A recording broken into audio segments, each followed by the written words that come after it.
Les Actes des Apôtres, chapitre 2. Quand arriva le jour de la Pentecôte, au terme des 50 jours, ils se trouvaient réunis tous ensemble. Soudain, un bruit survint du ciel comme un violent coup de vent.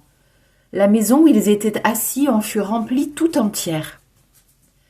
Alors leur apparurent des langues qu'on aurait dites de feu, qui se partageaient, et il s'en posa une sur chacun d'eux. Tous furent remplis d'Esprit Saint. Ils se mirent à parler en d'autres langues, et chacun s'exprimait selon le don de l'Esprit. Or, il y avait, résidant à Jérusalem, des Juifs religieux venant de toutes les nations sous le ciel. Lorsque ceux-ci entendirent la voix qui retentissait, ils se rassemblèrent en foule. Ils étaient en pleine confusion, parce que chacun d'entre eux entendait dans son propre dialecte ce qui parlait. Dans la stupéfaction et l'émerveillement, ils disaient « Ces gens qui parlent, ne sont-ils pas tous galiléens ? Comment se fait-il que chacun de nous les entende dans son propre dialecte, sa langue maternelle ?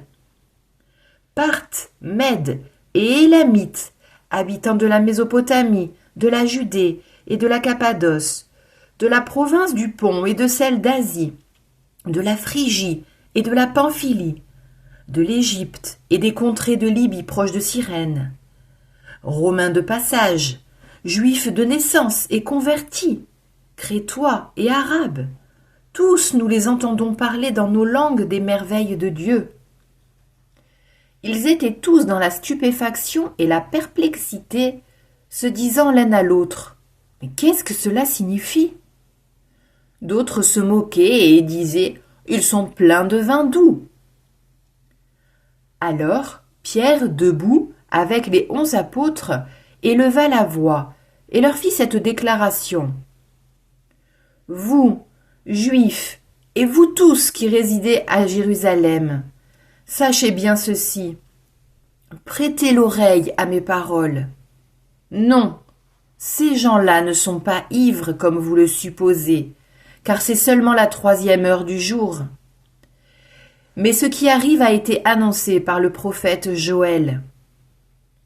Il arrivera dans les derniers jours, dit Dieu, que je répandrai mon esprit sur toute créature. Vos fils et vos filles prophétiseront. Vos jeunes gens auront des visions, et vos anciens auront des songes.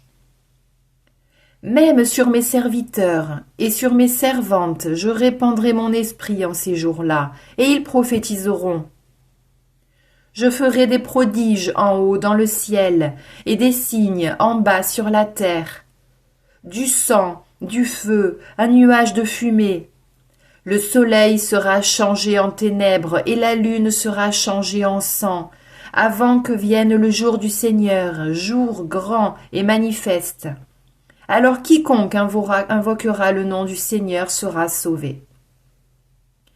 Hommes d'Israël, écoutez les paroles que voici. Il s'agit de Jésus, le Nazaréen, homme que Dieu a accrédité auprès de vous en accomplissant par lui des miracles, des prodiges et des signes au milieu de vous, comme vous le savez vous-même. Cet homme, livré selon le dessein bien arrêté et la prescience de Dieu, vous l'avez supprimé en le clouant sur le bois par la main des impies. Mais Dieu l'a ressuscité en le délivrant des douleurs de la mort, car il n'était pas possible qu'elle le retienne en son pouvoir. En effet, c'est de lui que parle David dans le psaume. « Je voyais devant moi sans relâche. Il est à ma droite, je suis inébranlable. C'est pourquoi mon cœur est en fête et ma langue exulte de joie. Ma chair elle-même reposera dans l'espérance. Tu ne peux m'abandonner au séjour des morts, ni laisser ton fidèle voir la corruption. Tu m'as appris des chemins de vie, tu me rempliras d'allégresse par ta présence. Frères, il est permis de vous dire avec assurance au sujet du patriarche David qu'il est mort, qu'il a été enseveli et que son tombeau est encore aujourd'hui chez nous. Comme il était prophète, il savait que Dieu lui avait juré de faire asseoir sur son trône un homme issu de lui. Il a vu d'avance la résurrection du Christ, dont il a parlé ainsi. Il n'a pas été abandonné à la mort, et sa chair n'a pas vu la corruption. Ce Jésus, Dieu l'a ressuscité, nous tous nous en sommes témoins. Élevé par la droite de Dieu, il a reçu du Père l'Esprit Saint qui était promis, et il l'a répandu sur nous, ainsi que vous le voyez et l'entendez.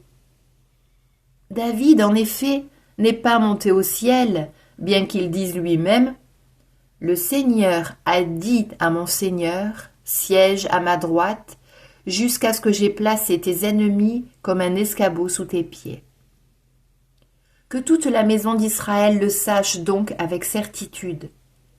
Dieu l'a fait Seigneur et Christ, ce Jésus que vous avez crucifié. Les auditeurs furent touchés au cœur. Ils dirent à Pierre et aux autres apôtres, « Frères, que devons-nous faire ?» Pierre leur répondit, « Convertissez-vous, et que chacun de vous soit baptisé au nom de Jésus-Christ pour le pardon de ses péchés. Vous recevrez alors le don du Saint-Esprit. Car la promesse est pour vous, pour vos enfants, et pour tous ceux qui sont loin, aussi nombreux que le Seigneur notre Dieu les appellera. » Par bien d'autres paroles encore, Pierre les adjurait et les exhortait en disant « Détournez-vous de cette génération tortueuse et vous serez sauvés. » Alors ceux qui avaient accueilli la parole de Pierre furent baptisés. Ce jour-là, environ 3000 personnes se joignirent à eux. Ils étaient assidus à l'enseignement des apôtres et à la communion fraternelle, à la fraction du pain et aux prières. La crainte de Dieu était dans tous les cœurs à la vue des nombreux prodiges et signes accomplis par les apôtres. Tous les croyants vivaient ensemble et ils avaient tout en commun. Ils vendaient leurs biens et leurs possessions et ils en partageaient le produit entre tous en fonction des besoins de chacun. Chaque jour, d'un même cœur, ils fréquentaient assidûment le temple. Ils rompaient le pain dans les maisons. Ils prenaient leur repas avec allégresse et simplicité de cœur. Ils louaient Dieu et avaient la faveur du peuple tout entier. Chaque jour, le Seigneur leur adjoignait ceux qui allaient être sauvés.